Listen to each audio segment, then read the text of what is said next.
KKR के लिए आज का मैच जीतना बहुत ही इंपॉर्टेंट था। आरआर के लिए ज़्यादा कुछ इस मैच का महत्व नहीं है, क्योंकि केकेआर को अगर इस सीज़न में ज़िंदा रहना है प्लेऑफ के लिए तो उन्हें मैच मस्ट विन था।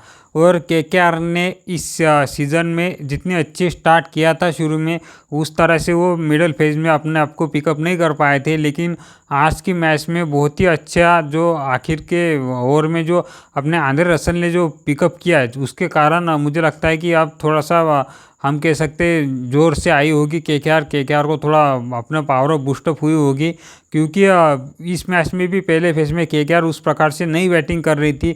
ओपनर चाहे उसके साथ साथ अपने अजिंक्य रहाणे हो, उसके बाद अपने अंकुर रघुवंशी हो, मतलब कि किसी बैटर ने अच्छे स्ट्राइक रेट के साथ बैटिंग नहीं की थी।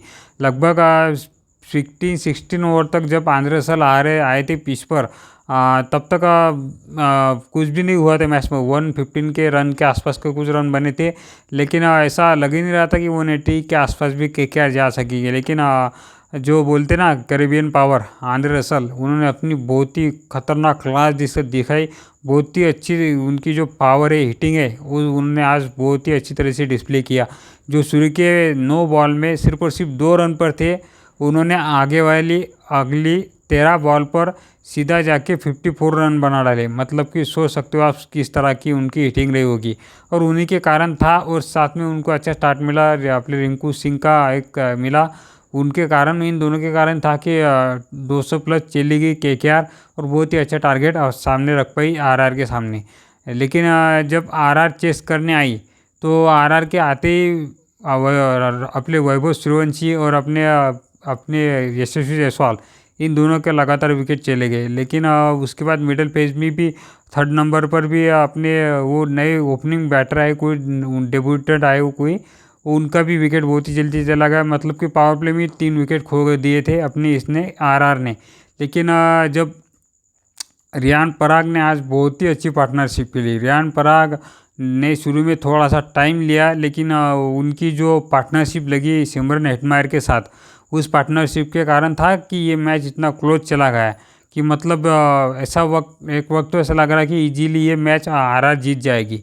क्योंकि इतना टारगेट भी नहीं रहा था जब क्रीज पर अपने ये खेल रहे थे, पराग खेल रहे थे। पराग ने बहुत ही इजी कर दिया था इस मैच को।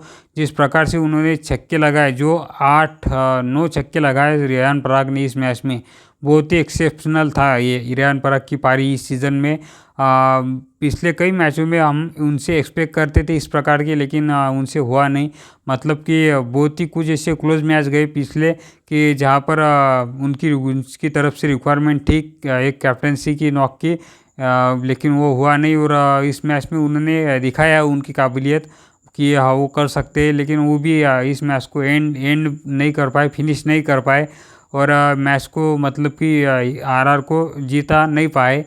जो शुभम दुबे आए इम्पैक्ट प्लेयर, मुझे इस प्लेयर के बारे में तो कुछ समझ में नहीं आ रहा है। कितने शुरू से उसको चांस मिलता आ रहा है, लेकिन एक भी मैच में उसने अपना इम्पैक्ट नहीं छोड़ा। और मुझे नहीं लगता कि आरआर को इस प्लेयर को खिलाना चाहिए या फिर कुछ भी करना चाहिए अगले सीज़न में।